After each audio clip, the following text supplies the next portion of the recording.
Nós queremos meditar na palavra do Senhor, então. Domingo passado nós falamos sobre estratégias para o dia da batalha.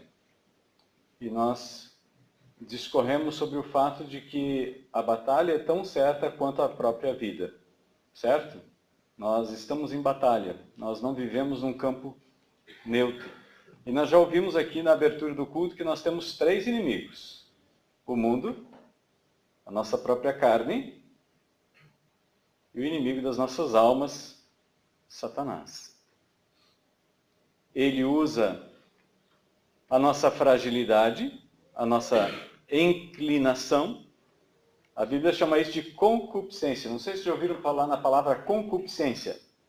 A palavra concupiscência é uma palavra que significa inclinação. Imagina que você está com o braço levantado assim. A tendência é dele cair ou vir para o teu ombro? Cair. Isso é concupiscência, é inclinação. A nossa natureza está inclinada a desobedecer, a fazer o erro. Estava meditando na palavra de Deus essa semana e o Rony me fez lembrar desse texto de Jeremias.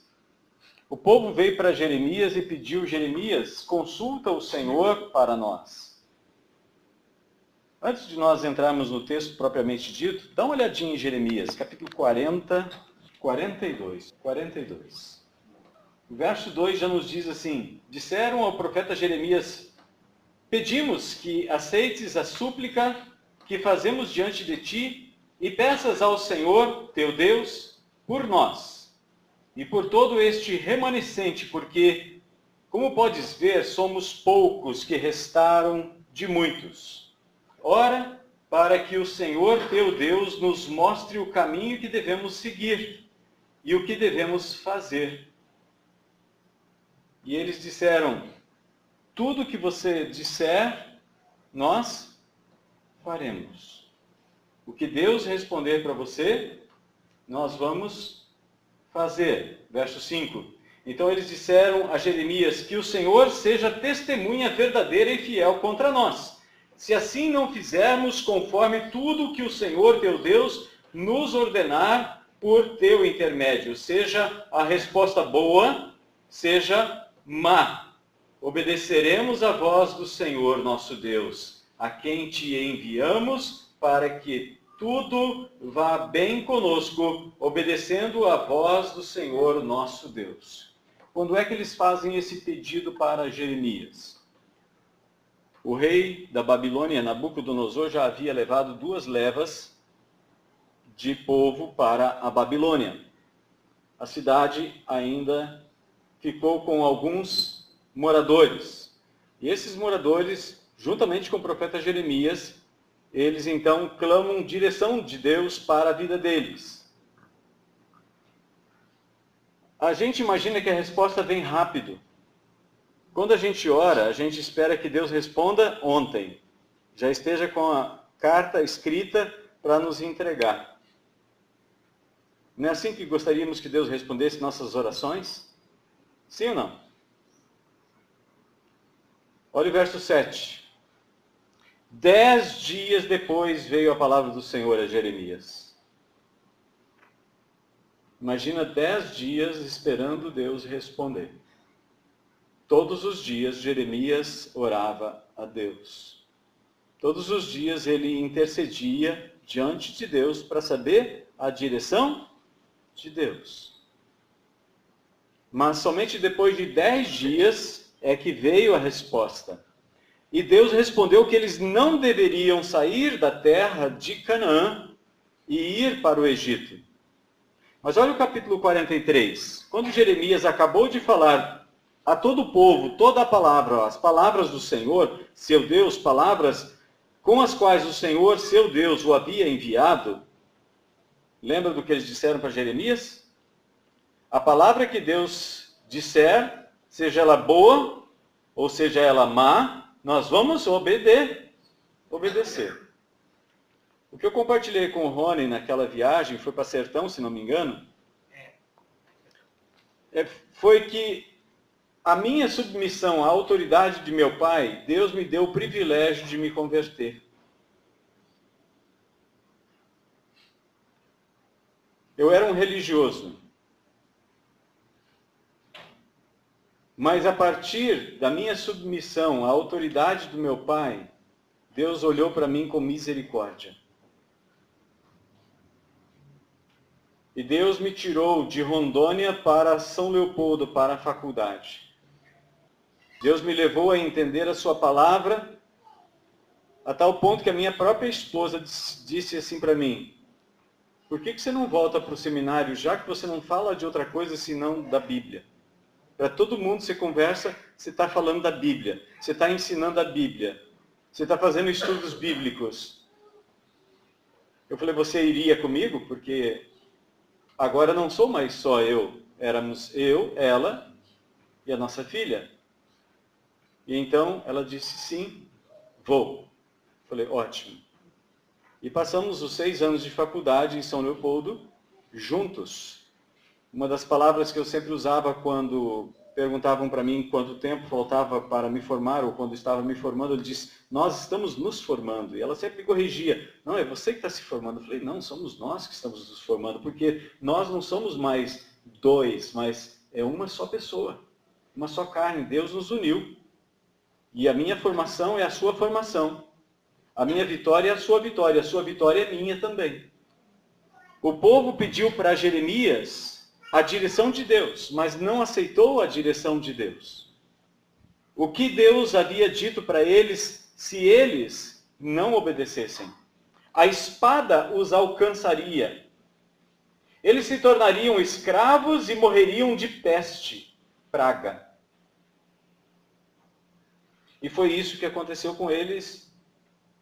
Só você ler a partir do capítulo 43 em diante, você vai conhecer um pouquinho da história desse povo. Jeremias se tornou uma pedra no sapato deles, tanto que eles apedrejaram Jeremias até a morte. O próprio povo matou o seu profeta. Quando Jesus está chegando perto de Jerusalém, naquela mesma viagem que ele está montando naquele jumento para entrar em Jerusalém, eles aclamam, Hosana, Hosana nas alturas, bendito o que vem em nome do Senhor. Jesus olha para Jerusalém, para e chora. Ele diz, Jerusalém, Jerusalém, que apedrejas os profetas e mata os profetas, quantas vezes eu quis juntar os filhos de vocês, como a galinha junta os seus pintinhos debaixo das suas asas, mas vós não quisestes. Nós temos um inimigo, sim, o inimigo espiritual, e ele é muito sábio, ele é muito perspicaz, ele é muito astuto. O inimigo das nossas almas, ele age de maneira astuciosa. Quando o salmista diz que Deus nos livra do laço do passarinheiro, um dia desse eu vou trazer aqui uma ilustração de como é que funciona o laço do passarinheiro. É uma armadilha. É uma armadilha. O inimigo das nossas almas é perito em armar ciladas. Até mesmo o passarinho, quando vai se alimentar naquela cilada, naquela armadilha, ele pensa que está sendo abençoado. Quando, na verdade, é a sua última refeição. E provavelmente nem vai engolir aquela refeição. Porque o laço do passarinheiro vai pegar em volta do seu pescoço. O galho vai puxar de uma velocidade que o pescoço dele vai ser rompido e ele vai morrer enforcado. Então nós precisamos estar atentos à direção de Deus. Eles disseram aqui no capítulo 43, verso 2. Então, Azarias, filho de Osaías, Joanã, filho de Sereá, e todos os homens arrogantes falaram a Jeremias, estás mentindo. O Senhor, nosso Deus, não te mandou dizer, não entreis no Egito para habitar ali. E aí eles já acharam um culpado. Verso 3. É Baraque, o filho de Nerias, quem te incita contra nós. Desculpas para não seguir o que Deus havia revelado. Nós estamos num campo de batalha, enfrentamos batalha constantemente. Colossenses nos diz no capítulo 2 que o Antigo Testamento, as leis, tudo era sombra do que haveria de vir. Cristo é a realidade. Então o Antigo Testamento ele é usado pelo povo de Deus como uma maquete, para a gente entender como é que funciona no mundo espiritual. Quando Jesus conta as parábolas, ele usa elementos físicos, naturais. Ele diz, o reino dos céus é semelhante a uma mulher que coloca fermento em 30 litros de trigo. E logo, aquele fermento desaparece no meio daquele trigo. Mas, logo, a massa toda fica levedada. A influência do fermento naquele trigo é tal que todo ele se torna fermentado. O reino de Deus também é semelhante a um homem que procura pérolas de grande valor, e quando encontra uma pérola de grande valor, ele vai e vende tudo que tem para adquirir aquela pérola de grande valor. Então Jesus usa comerciantes, usa horta como a parábola da mostarda, usa peixes, usa rede, usa videira, usa caminho, usa água, usa o pão, tudo como didática, para nós entendermos o mundo espiritual. E o Antigo Testamento ele é uma espécie de livro didático, de como nós vamos passar por lutas nessa vida. O Egito, por exemplo, se tornou na Bíblia como esse mundo. Nós temos 3 inimigos, lembram deles? A nossa carne, o diabo e o mundo. No Evangelho de João, Jesus fala, pelo menos no capítulo 14, se não me engano, ele fala 6 vezes sobre a nossa inimizade com o mundo. Ele diz, o mundo odeia vocês porque me odiou a mim. No capítulo 15, a partir do versículo 18, ele fala, até o final do capítulo 15, ele fala 6 vezes de declaração de ódio do mundo em nossa relação. Nós não podemos ter um relacionamento com o mundo. Aliás, Tiago, o irmão de Jesus, ele diz que quem quer ser amigo do mundo se constitui. É automático. Existe uma decisão que eu posso tomar. Deus não me impede de ser amigo do mundo. Deus não me impede de adorar Satanás. Não, ele não me impede. Deus não me impede de tirar a vida de uma pessoa. Deus não me impede de tirar a minha própria vida. Mas a partir do momento em que eu me torno amigo do mundo, me constituo inimigo de Deus. Não existe um campo neutro, então nós não vivemos em neutralidade. A nossa vida aqui ela é uma constante batalha. E quando a gente está em batalha, a gente acaba se cansando muitas vezes. E nós ensinamos aqui, nessas últimas 2 mensagens, tanto de estratégias para construir o caminho da paz, como estratégias para enfrentar a batalha, que nós precisamos vestir a armadura da batalha antes da batalha. E se nós não estivermos habilitados para a batalha, se nós não soubermos manejar bem a espada do Espírito, que é a palavra de Deus, nós vamos ser pessoas que vão, talvez até se ferir com a própria palavra. Pessoas estão se condenando com a própria palavra de Deus, usando ela de maneira errada. Precisamos estar com o capacete, com a couraça, com o escudo, com as sandálias, com o cinto da justiça. Do contrário, nós vamos ser alvejados muito facilmente.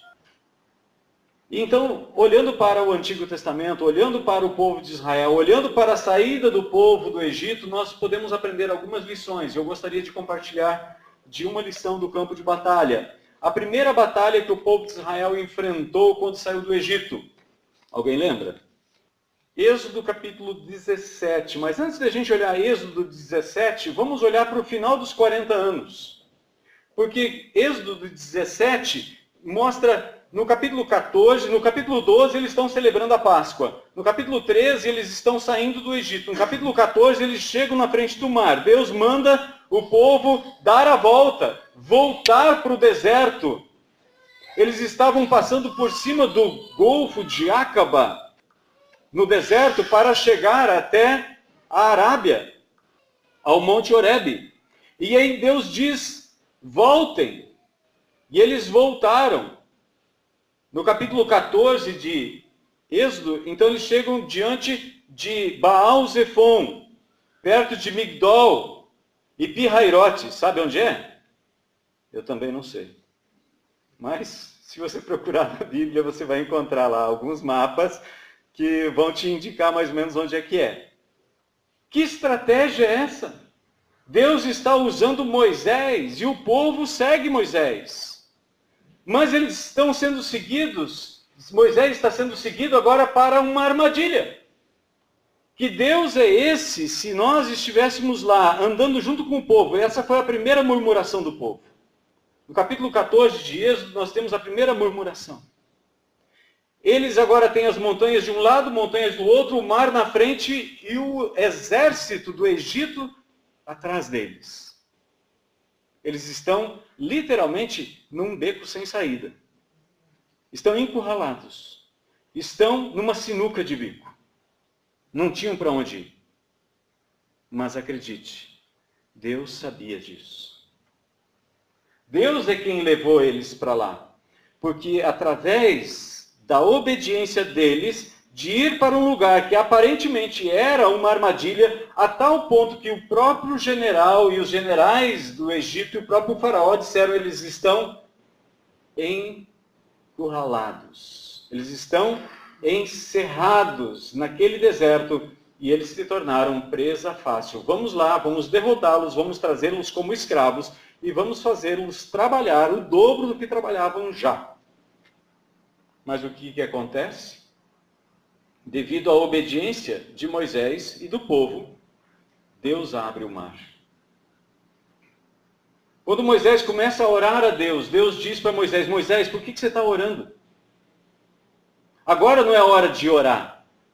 Diga ao povo que marche.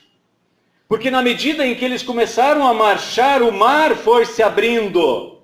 Deus não abre o mar primeiro para depois você ter garantia segura de vida para poder passar pelo mar. Deus vai abrir o mar na medida em que você colocar o pé na caminhada. Não espere que Deus faça tudo. Abra o mar para que depois você passe. O mar já estava aberto, daí o Egito tentou passar. E aquilo que parecia uma vitória garantida da parte dos egípcios se tornou a derrota deles. Eles foram todos afogados nas águas, que foi a libertação do povo de Israel. Paulo, em 1 Coríntios, no capítulo 10, ele usa essa própria travessia como símbolo do batismo. Nós atravessamos pela água do batismo e saímos uma nova criação. E a velha criação fica onde? Aliás, devia ficar debaixo da água, né? Mas a gente faz aulas de mergulho antes e contrata um cilindro de oxigênio. E a gente devia afogar a nossa velha natureza e ela aprendeu a nadar, mergulhar, usar. De vez em quando vem a flor da água, não é verdade? Então a nossa carne continua aqui como nosso inimigo. Dia após dia morro, Paulo disse. Dia após dia.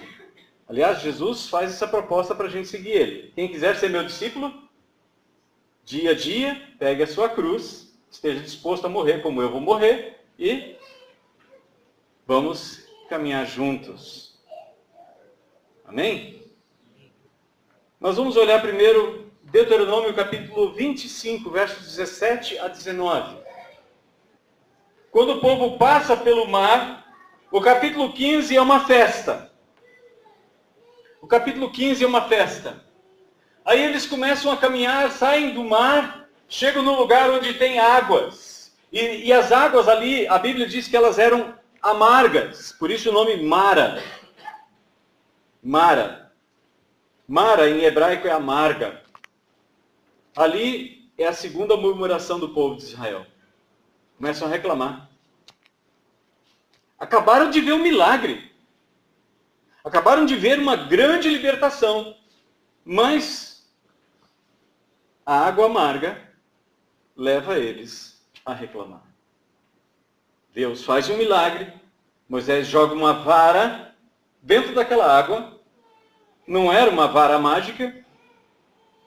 Quem transformou aquela água amarga em água potável foi Deus. A única coisa que Moisés fez foi obedecer, pegar uma vara e jogar lá dentro. Como é que existe condições de dizer para uma pedra ou bater numa pedra e sair água? É a simples obediência de Moisés que fez com que Deus liberasse milagres para que aquele povo fosse sustentado com maná todos os dias, com água saindo da rocha, não para 200 pessoas, 200.000 pessoas, mas mais de 2,5 milhões de pessoas, além do gado. Então eles agora passam por essas provas e chegam perto do Monte Horebe. Os amalequitas começam a perseguir o povo de Israel. Eles começam a pilhar o povo de Israel e a matar muitos deles, a roubar os seus bens. Então Moisés diz para Josué, Josué escolhe homens e enfrenta os amalequitas. Os amalequitas se tornaram no Antigo Testamento como que uma figura do inimigo. Uma figura do inimigo. Moloque era um deus que eles ofereciam os seus filhos para sacrifício.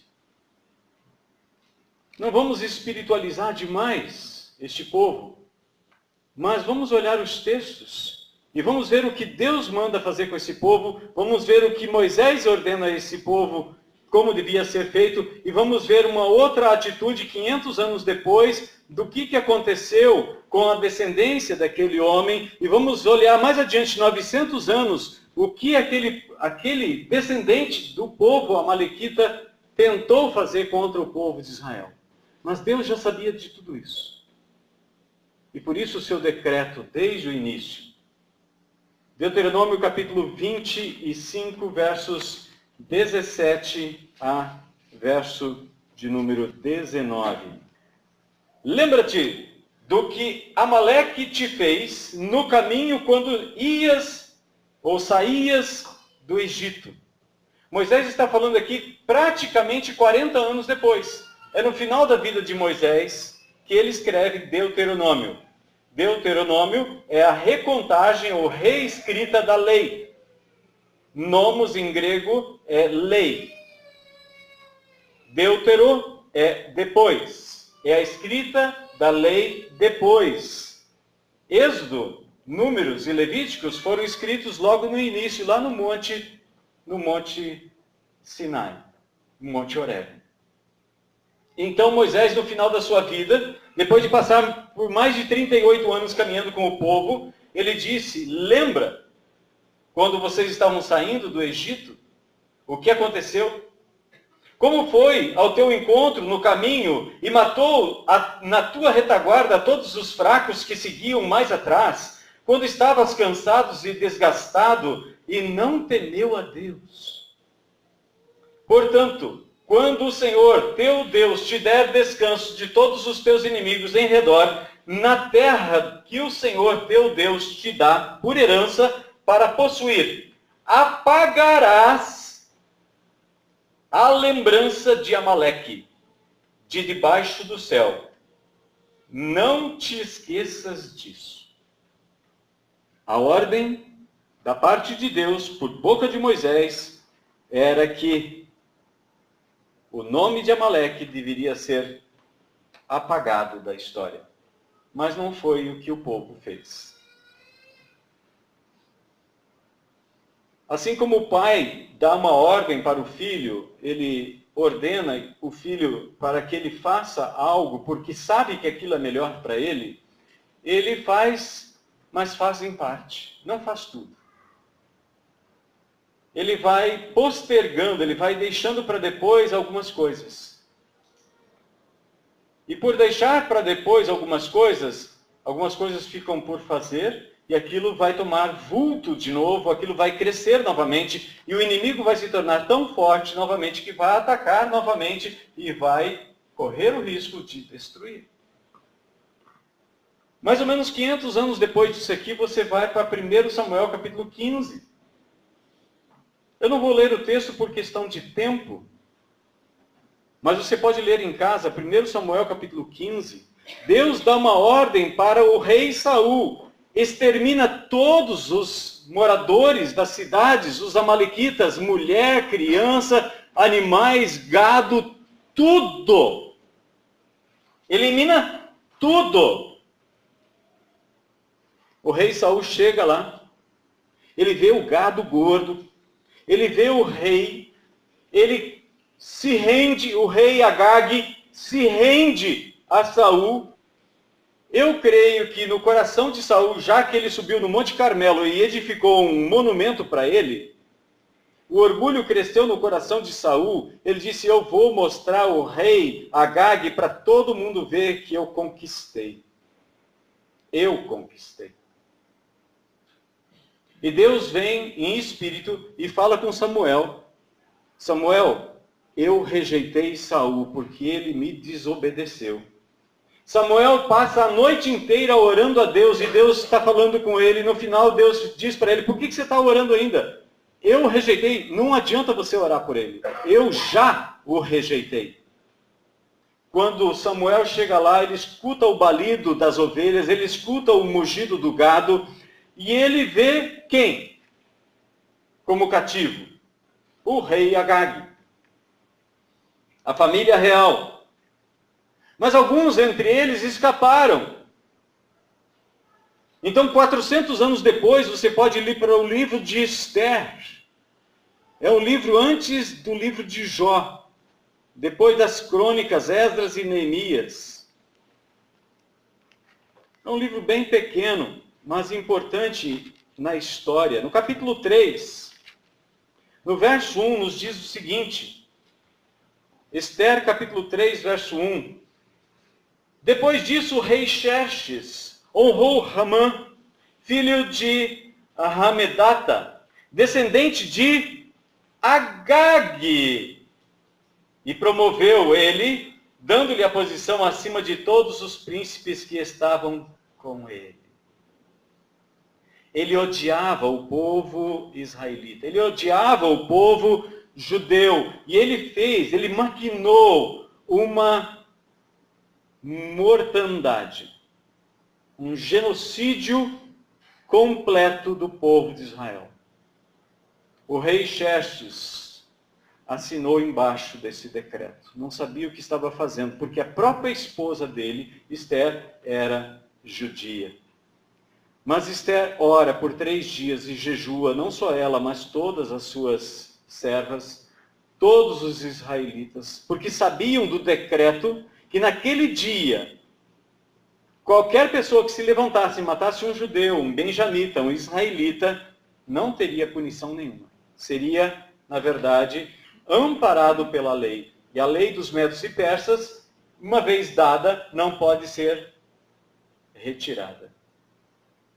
Então ela se apresenta, ela diz quem ela é. E o rei dá um novo decreto. Naquele mesmo dia, o povo israelita, o povo judeu, o benjamita, deveria pegar das armas e quando eles viessem ser atacados, eles deveriam contra-atacar e se defender. Deus não tirou o diabo daqui e nem a nossa carne, nem o mundo. Mas cabe a nós lutar. A mim e a você. O livro de Esther é importante na história de Israel, porque a partir de Esther é criado uma última festa, a última festa que o povo do Antigo Testamento tinha, chamada Purim. Purim. Era um dia, e então naquele dia eles mataram vários inimigos, e então eles pediram permissão para o rei para que pudessem, no dia seguinte, continuar a se defender. Então por isso que se chama Purim, dias. Até hoje o povo de Israel celebra essa data. Então vamos voltar para Êxodo capítulo 17. Nos diz o texto de Êxodo 17, verso 8 em seguinte, diz assim: então os amalequitas vieram e atacaram Israel em Refidim. Moisés disse a Josué: escolhe alguns homens e saia ao encontro dos amalequitas. Amanhã estarei no alto da colina com a vara de Deus na mão. Josué fez como Moisés lhe havia falado e lutou contra os amalequitas. E Moisés e Arão e Ur subiram ao alto da colina. E acontecia que, quando Moisés levantava as mãos, Israel vencia. Mas quando ele abaixava as mãos, os amalequitas venciam. As mãos de Moisés, porém, ficaram cansadas. Por isso, pegaram uma pedra e puseram-na debaixo dele para que se sentasse. Arão e Hur sustentavam-lhe as mãos, cada um de um lado. Então as suas mãos ficaram firmes até o pôr do sol. E Josué derrotou ao fio da espada Amaleque e o seu povo. Um dia inteiro de oração. Um dia inteiro de luta. Desde o dia em que nós entregamos a nossa vida a Cristo, o inimigo das nossas almas, o mundo e a nossa própria carne querem nos levar para a destruição. A nossa luta, ela começa quando nós começamos a andar com Cristo. Ela só vai terminar quando nós levarmos este corpo para a sepultura. É uma luta constante. O deserto, a caminhada pelo deserto de Israel, simboliza a nossa caminhada também pelo deserto. Nós somos peregrinos como Abraão, Isaque e Jacó, que moravam na terra de Canaã, mas habitavam em tendas, porque eles eram peregrinos na própria terra da promessa. Isso é um simbolismo, mostrando que nós também habitamos numa tenda. Paulo usando essa mesma analogia, que nós habitamos numa tenda, mas temos da parte de Deus um edifício. Paulo compara esse nosso corpo com uma tenda, com uma barraca. Vocês já dormiram numa barraca ou já viram uma barraca? Vocês conhecem e sabem da fragilidade de uma barraca. Assim, a fragilidade do nosso corpo comparado ao edifício do novo corpo que nós vamos receber quando Cristo vier e nos ressuscitar. A Bíblia, ela está cheia de analogia para nós compreendermos o mundo espiritual. Gostaria de compartilhar apenas algumas lições com vocês que está nesse texto. Coisas que nós já temos falado aqui. Coisas que nós já temos exposto para você nas Escrituras. A primeira lição é que o inimigo é real. Não é invenção. Não é como alguns dizem, o diabo não existe. Satanás é invenção da religião. O inimigo é real. Ainda que as pessoas não acreditem. Segunda lição. O inimigo ataca sem piedade. Terceira lição. O inimigo é traiçoeiro. O povo de Deus estava saindo do Egito e alguns mais afoitos, mais jovens, talvez com melhores condições, estavam indo na frente. Estavam marchando. Mas os idosos, os cansados, talvez alguns já com bolhas nos pés, começaram a ficar para trás. Se tornaram presa fácil para o inimigo atacar. Ele não atacou a grande multidão, ele atacou os retardatários. Depois que Moisés chega no monte, no capítulo 18, Jetro dá alguns conselhos para Moisés. E do alto do monte Horebe, Deus dá conselhos para Moisés como é que o povo devia marchar. Se você for para Números capítulo 10, você tem a marcha do povo de Israel saindo do monte Horebe. Versículo 29 do capítulo 10 diz assim: Moisés disse a Obabe, filho de Reuel, midianita, sogro de Moisés, estamos indo para o lugar no qual Deus, o nosso Senhor, nos disse, eu darei para vós, vem conosco, seremos bons contigo, porque o Senhor prometeu bem para Israel. E aí ele decidiu não ir.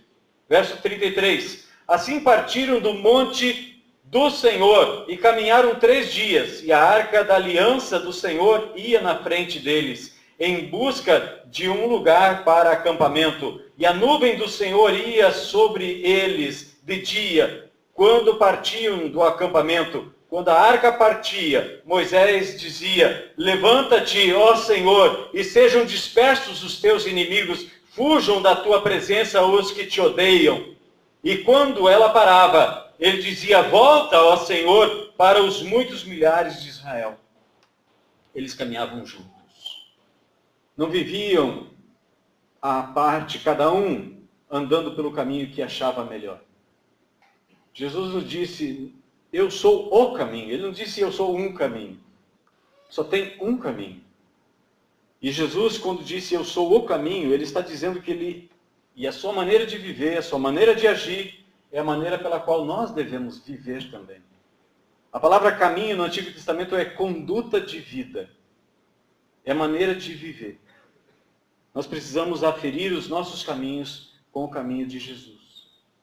Quando João Batista, que foi o precursor de Jesus, ele veio, ele disse: endireitai os vossos caminhos, as vossas veredas, aplanai os outeiros, endireitai as vossas veredas.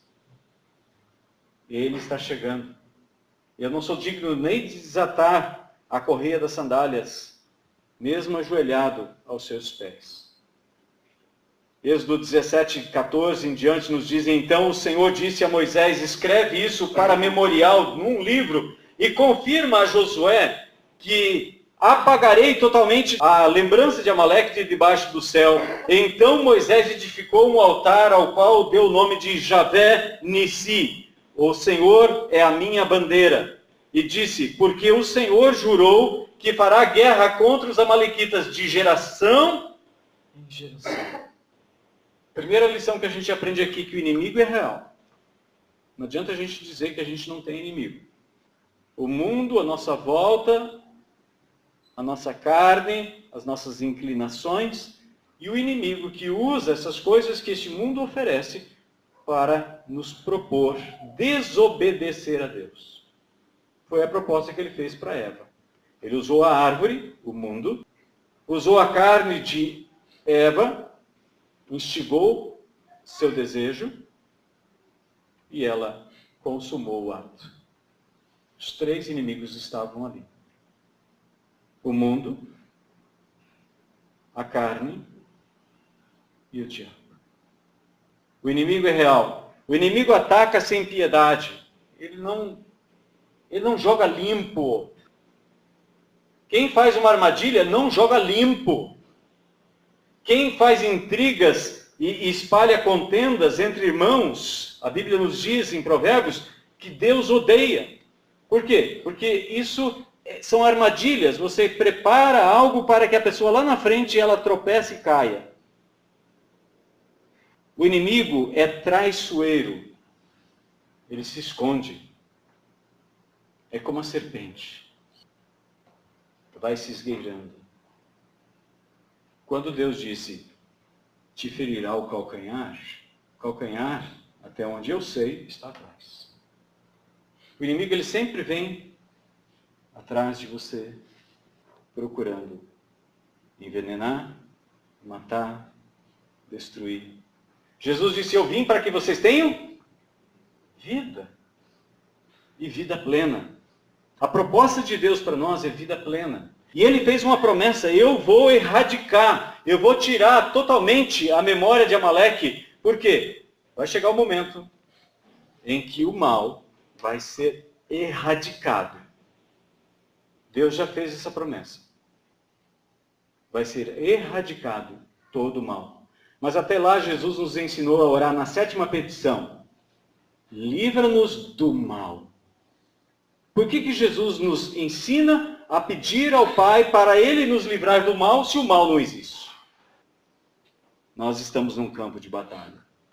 O inimigo ataca quem está à margem. Ele não vai atacar o rebanho. Ele vai atacar quem está fora do rebanho, quem está à margem. E como é que a gente pode ficar à margem do rebanho? É rejeitar o ensino, rejeitar a revelação da palavra, não participar do ensino da palavra, não ler a palavra, não orar.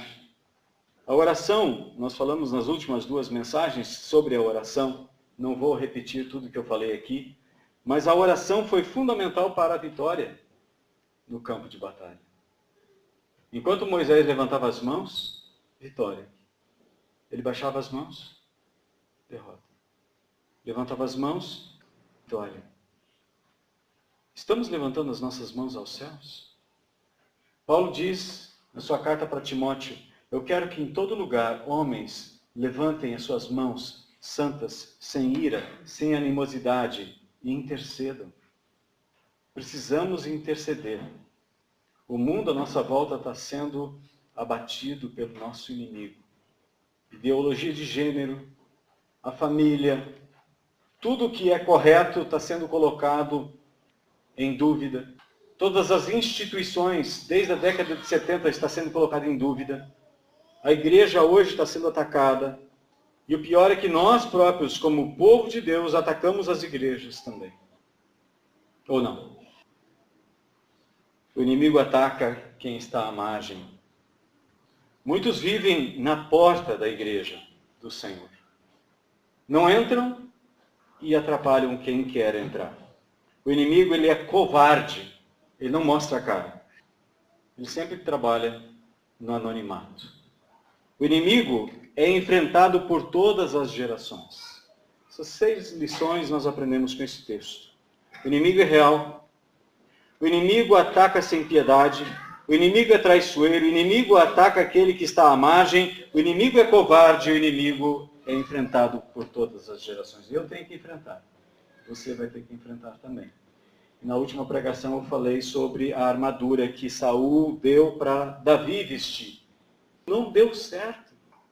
Nós é que temos que vestir a nossa armadura para a batalha. A minha armadura não serve para você. Talvez ela seja pequena demais. E você é um gigante na fé. Precisa de uma armadura maior. Vamos procurar a armadura que serve em cada um de nós. 1 Pedro 5,8, nós ouvimos aqui na abertura do culto, o diabo, nosso adversário, anda ao derredor procurando alguém que possa devorar ou tragar. Verso 9, resisti-lhe firmes na fé. E saiba que isso que você está enfrentando acontece em toda a irmandade na terra. Então, bem-vindo à luta. Vamos lutar? Vamos lutar? A vitória é certa. A gente só precisa lutar. Paulo diz em Romanos 8 que em Cristo nós já somos mais que vencedores. Ainda que para o mundo nós sejamos considerados como ovelhas para o matador. Nada pode nos separar do amor de Deus que está em Cristo Jesus. Você está em Cristo? Amém. Você está em Cristo? Vitória. Que Ele receba toda a glória, toda a honra, todo o louvor. A nós só cabe lutar. A vitória já foi ganha. Amém? Vamos nos colocar em pé e orar. Pedir que Deus venha com seu socorro sobre nós. Que Ele estenda dos altos céus sua mão de misericórdia. Que assim como Moisés, com aqueles braços levantados, fez com que Deus desse a vitória ao povo de Israel, vamos também nós levantar as nossas mãos ao Senhor. Eu não sei que tipo de luta você tem enfrentado, não sei que tipo de dificuldade você enfrenta, mas cada um de nós tem o próprio tipo de luta.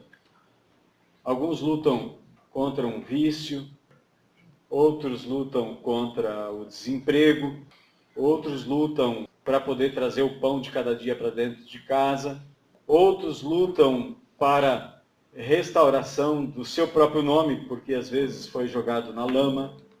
Eu não sei que tipo de luta você enfrenta, mas no Senhor nós já somos mais que vencedores. Não temos que desanimar. Pelo contrário, Jesus disse, no mundo tereis aflições, mas tem de bom ânimo, eu venci. Glória a Deus. Já temos no Senhor a vitória. O Senhor já alcançou a vitória. Basta caminharmos nele. Basta fazermos como aquele cego Bartimeu, seguirmos Jesus, seguirmos os seus passos, andarmos com Ele. Andarmos no caminho do Senhor. Chegaremos ao Pai. Glória a Ele. Amém. Pai, nós pedimos que o Senhor nos ajude. Nos ajude nas batalhas que temos que enfrentar. O povo de Israel enfrentou uma diversidade de batalhas para adestrarem as suas mãos para que eles pudessem conquistar a terra prometida.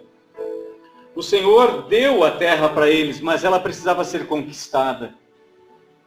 O Senhor nos deu a salvação, mas nós estamos aqui lutando para nos manter nesta caminhada.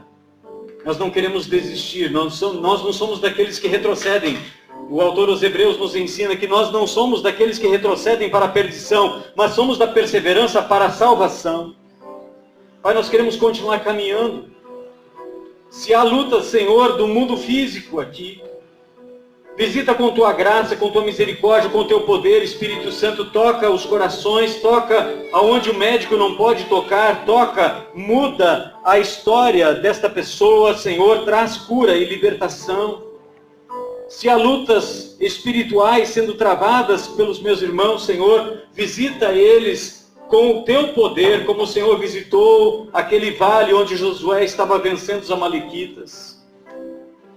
Senhor, se as lutas deles estão dentro de casa, talvez desentendimento, talvez rancor, mágoa, Senhor, liberta seus corações, que eles recebam a paz do Senhor, que o mundo não pode dar, que eles andem na paz do Senhor e que eles desfrutem da presença do Senhor.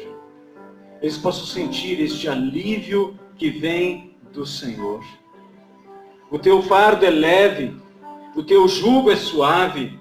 Senhor Jesus, nós lançamos diante de Ti os nossos fardos.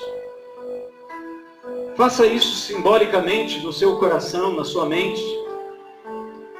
Diga para Jesus: Jesus, eu quero entregar este fardo ao Senhor. Estou tentando carregar ele sozinho. São dificuldades, eu sei, já me falaram que o Senhor vai me livrar e vai me dar descanso, e que o seu fardo é leve, o seu jugo é suave, Senhor Jesus, mas eu estou tentando resolver da minha maneira, na minha mente, com as minhas condições e capacidades, e eu me arrependo, Senhor, nesta hora, de não ter confiado no Senhor antes, e quero lançar aos Teus pés, Senhor Jesus, o fardo e o jugo que eu tenho carregado. Faça isso se você tem desejo em seu coração. Lança diante do Senhor Jesus o fardo. Lança diante do Senhor Jesus o jugo. E peça para Ele: Senhor Jesus, coloca sobre mim o Teu jugo. Coloca sobre mim o Teu fardo. Porque o Senhor é bom, porque o Senhor é humilde de coração. Me dá descanso. Me ajuda a caminhar. Quero caminhar de tal maneira que o nome do Senhor, o nosso Deus, seja honrado. Em nome de Jesus, nós oramos, Pai. Completa esta obra no coração e na vida dos meus irmãos. E dá-nos uma semana abençoada e abençoadora. Que possamos sentir o alívio da presença e da entrega que fazemos nessa noite diante do Senhor. Amém. Amém. Tua voz me chama sobre as águas, onde os meus pés podem falhar, e ali te encontro no mistério, em meio ao mar, confiarei. Ao teu nome clamarei, e além das ondas olharei. Se o mar crescer, somente em ti descansarei, pois eu sou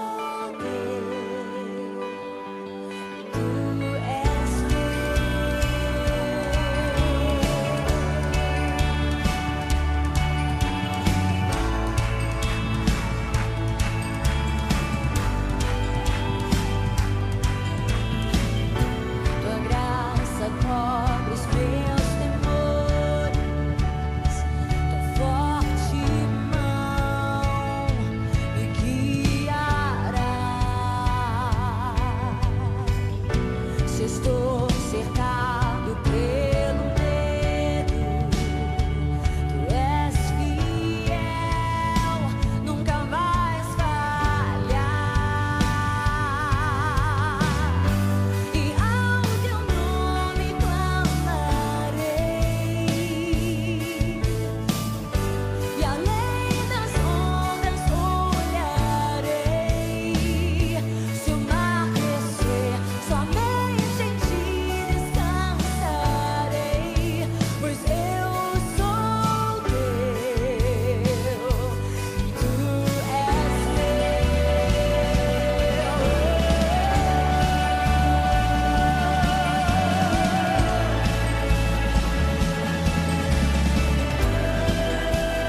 que em tudo em ti confie. Sobre as águas eu caminhe, por onde quer que chames.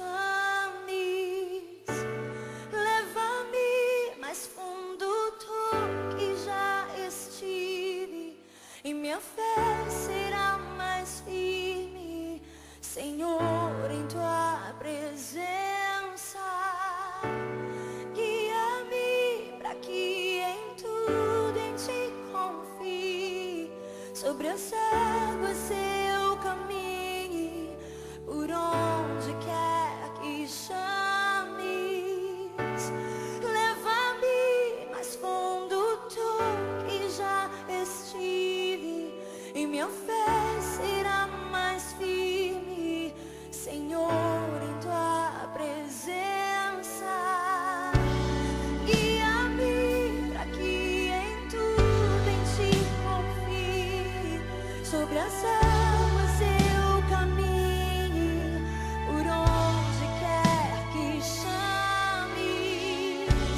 Leva-me mais fundo do que já estive, e minha fé será mais firme, Senhor, em tua presença.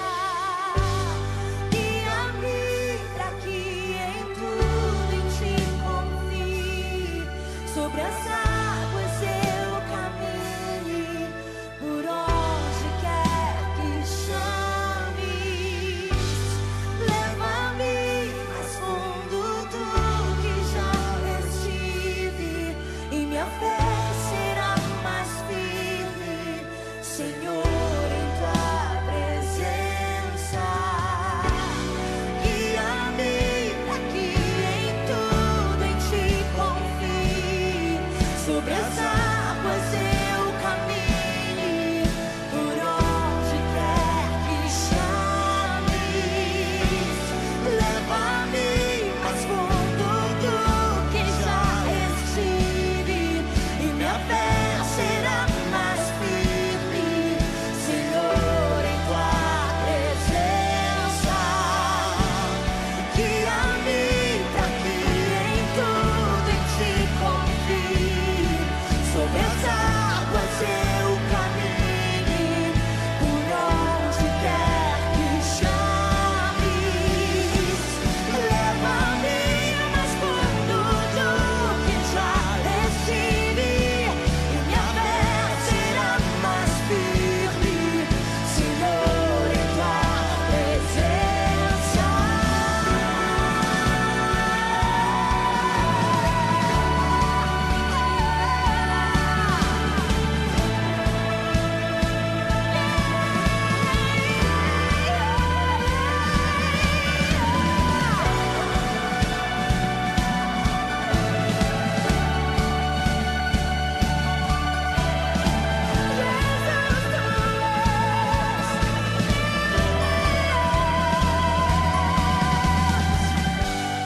Ao teu nome clamarei,